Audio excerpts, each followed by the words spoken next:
Assalamualaikum warahmatullahi wabarakatuh. Salam dan salam sejahtera untuk kita semua. Alhamdulillah kita masih diberi nikmat sehat, nikmat rezeki, sehingga kita masih bisa bertemu kembali dalam proses pembelajaran jarak jauh.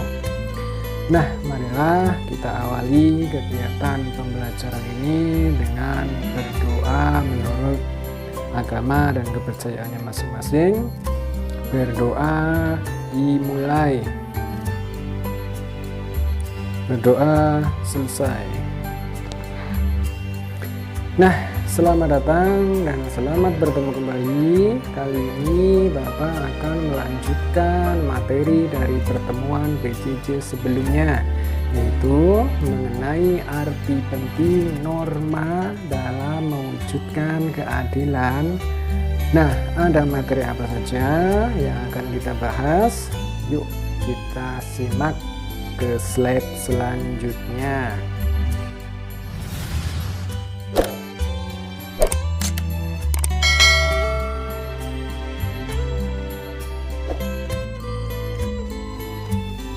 Nah, arti penting norma dalam mewujudkan keadilan. Nah, untuk peta konsepnya terkait bab norma dan keadilan ini sudah Bapak buatkan. Nanti yang pertama kita pelajari mengenai norma dalam kehidupan bermasyarakat. Kemarin kan sudah ya, dan sekarang masuk ke materi arti pentingnya. Terus yang ketiga nanti perilaku sesuai norma dalam kehidupan sehari-hari. Nah, sebelum kita masuk lebih lanjut ke materi yang arti penting norma, marilah kita bahas sejenak mengenai tugas PJJ minggu kemarin. Nah, dari tugas yang nomor 1 pembahasan 2.1, yaitu menurut pendapat kalian apa yang dimaksud dengan norma? Norma apa kemarin? Nah, norma adalah segala kaidah atau aturan yang pada intinya merupakan suatu aturan yang berlaku baik tertulis ataupun tidak tertulis. Nah, norma tersebut dijadikan acuan sebagai pedoman dalam segala hal bertingkah laku yang harus ditaati oleh individu dalam suatu masyarakat. Selanjutnya, jelaskan tujuan dibentuknya norma dalam kehidupan bermasyarakat. Fungsi norma itu untuk apa? Tujuan dibentuk norma itu apa sebenarnya? Tujuan dibentuknya norma yaitu untuk apa? Menghindari konflik, terutama konflik kepentingan dalam masyarakat. Itu diperlukan adanya kaidah, diperlukan adanya aturan yang dijadikan apa? Pedoman dalam bertingkah laku. Nah, itu tujuan dibentuknya norma. Selanjutnya, berikan 4 contoh pelaksanaan norma agama di lingkungan tempat kalian. Yang pertama apa contohnya? Banyak sebenarnya sih. Contohnya yaitu apa? Rajin beribadah, berdoa sebelum dan sesudah makan, mencegah perbuatan yang dilarang oleh agama, serta menjalankan ibadah sesuai agama dan kepercayaannya masing-masing. Nah, kembali lagi materi. Tadi bahas mengenai arti pentingnya, yaitu arti penting norma dalam mewujudkan sebuah keadilan. Nah, arti penting norma dalam mewujudkan keadilan di dalam aturan masyarakat itu, norma itu sebenarnya fungsinya itu untuk apa? Nah, yang pertama yaitu apa tadi? Sebagai pedoman dalam bertingkah laku. Terus yang kedua, menjaga kerukunan antar anggota masyarakat. Nah, intinya aturan yang dalam masyarakat memiliki arti penting bagi terciptanya ketertiban dan keharmonisan masyarakat. Nah, norma dalam masyarakat itu terbentuk karena ada berbagai perbedaan individu sebagai makhluk hidup maupun kita sebagai makhluk sosial, sebagai makhluk hidup, makhluk individu maupun kita sebagai makhluk sosial. Nah, manusia memiliki kepribadian, kepentingan, keinginan, dan tujuan hidup. Nah, dengan tujuan hidup yang berbeda-beda itu, maka diatur oleh norma untuk Untuk membatasi suatu kepentingan agar segala perbedaan tersebut tidak menimbulkan perpecahan dan menimbulkan konflik di dalam masyarakat. Maka dibuatlah aturan yang namanya norma. Dengan demikian, keberadaan norma melekat dalam kehidupan masyarakat. Norma juga diperlukan untuk mewujudkan dan menjaga tatanan kehidupan yang harmonis. Tanpa adanya norma, maka akan terjadi ketidakteraturan dalam kehidupan bermasyarakat. Nah, fungsi norma jadi sebagai pedoman dalam bertingkah laku, menjaga kerukunan antar anggota masyarakat, dan yang ketiga sebagai sistem pengendalian sosial. Nah, lanjut ya. Indonesia adalah negara yang menjunjung tinggi akan hukum. Dalam hidup bernegara, segala tingkah laku kita itu diatur dengan norma hukum yang berbeda-beda dengan norma-norma yang ada di dalam kehidupan masyarakat. Persamaannya adalah norma-norma tersebut mengatur tata tertib masyarakat, sedangkan perbedaannya itu terletak pada sanksi. Dalam kehidupan bernegara, norma hukum memiliki peranan yang lebih besar karena mengikat dan memaksa seluruh warga negara untuk taat dan tunduk kepada hukum.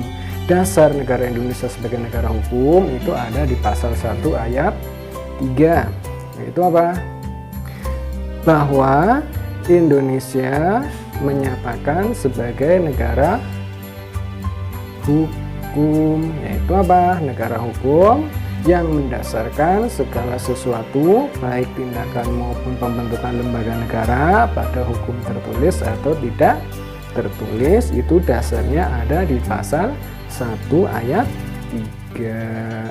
Nah, lanjut, unsur-unsur negara hukum. Nah, menurut Albert van Dissey ada 3 unsur negara kita dapat dikatakan sebagai negara hukum. Yang pertama, supremacy of law. Supremacy of law dalam arti tidak boleh ada kesewenang-wenangan sehingga seseorang warga harus dihukum sehingga melanggar hukum. Intinya, apabila ada warga yang melanggar, itu wajib dikenakan sanksi. Yang tidak boleh kesewenang-wenangan, artinya masih dibatasi oleh aturan. Itu yang menjunjung supremasi hukum, atau tidak boleh main hakim sendiri. Terus equality before the law, itu artinya setiap orang itu sama di hadapan hukum tanpa melihat status dan kedudukan baik rakyat maupun pejabat. Terus yang ketiga, human rights. Human rights hak asasi manusia. Ini dimaksudkan diakui dan dijaminnya hak-hak asasi manusia dalam undang-undang, dalam keputusan pengadilan. Jaminan Undang-Undang Negara Republik Indonesia, Jaminan UUD Negara Republik Indonesia tahun 1945 bahwa Indonesia sebagai negara hukum dapat ditemukan dalam Undang-Undang Dasar 1945 pasal 1 ayat 3. Pasal 1 ayat 3 dan pasal 27 ayat 1 yang berbunyi segala warga negara Indonesia bersamaan kedudukannya di dalam hukum dan pemerintahan dan wajib menjunjung tinggi hukum dan pemerintahan itu tanpa terkecuali. Jadi norma hukum tidak dapat berjalan sendiri untuk mencapai tujuan keadilan, maka diperlukan alat-alat perlengkapan negara. Paksaan berlakunya norma hukum dilakukan oleh alat-alat perlengkapan negara yang berwenang seperti apa? Polisi, jaksa, dan hakim. Nah, itulah unsur-unsur negara hukum. Sekarang fungsi norma hukum. Secara garis besarnya, fungsi norma hukum itu adalah sebagai berikut. Yang pertama, legitimasi, yaitu fungsi hukum memberikan pengesahan terhadap apa yang berlaku di dalam masyarakat. Legitimate atau pengesahan. Terus yang kedua, alat rekayasa masyarakat. Fungsi hukum sebagai alat rekayasa dalam kehidupan bermasyarakat. Terus sarana pembentuk masyarakat, khususnya sarana pembangunan. Nah, seandainya di dalam masyarakat tidak ada aturan yang mengatur, maka tidak akan terciptanya tata tertib dan timbulnya sebuah kekacauan di mana-mana. Oleh karena itu, untuk menjaga ketertiban dalam kehidupan bermasyarakat, norma hukum itu harus ditegakkan. Nah, itulah fungsi norma hukum. Nah, yang terakhir, sebagai senjata dalam konflik sosial. Sebagai senjata dalam konflik sosial itu maksudnya sebagai pelerai, sebagai pemisah konflik dan membatasi sebuah kepentingan. Ada pertanyaan sampai sini? Ada, lanjut. Nilai-nilai keadilan. Nilai-nilai keadilan. Kita masuk ke keadilannya dulu. Keadilan berasal dari kata adil. Dalam Kamus Besar Bahasa Indonesia diartikan sebagai apa? Tindakan yang tidak berat sebelah, sepatutnya tidak sewenang-wenang. Keadilan menandaskan bahwa setiap manusia tidak boleh diperlakukan sewenang-wenang, tetapi harus diperlakukan sesuai dengan hak-haknya. Yang pertama ada keadilan distributif, yaitu suatu hubungan keadilan antara negara terhadap warga negaranya. Dalam arti pihak negara yang wajib memenuhi keadilan dalam bentuk keadilan membagi dalam bentuk apa? Kesejahteraan umum. Terus keadilan legal, yaitu hubungan keadilan antar warga negara terhadap pihak-pihak warga negara wajib memenuhi apa? Keadilan dalam bentuk menaati peraturan yang berlaku. Terus keadilan komutatif, yaitu hubungan keadilan antara warga satu dengan yang lainnya sebagai apa? Hubungan timbal balik. Nah, itulah terkait nilai-nilai keadilan. Ada pertanyaan sampai sini? Ada. Jadi kesimpulannya dalam proses pembelajaran kali ini yaitu apa? Norma hukum memiliki apa? Sifat mengatur dan memaksa dengan tujuan untuk menciptakan keadilan dalam kehidupan bermasyarakat yang menjunjung supremasi hukum sesuai dengan yang ada dalam pasal 1 ayat 3 Undang-Undang Dasar Negara Republik Indonesia tahun 1945. Nah, lanjut.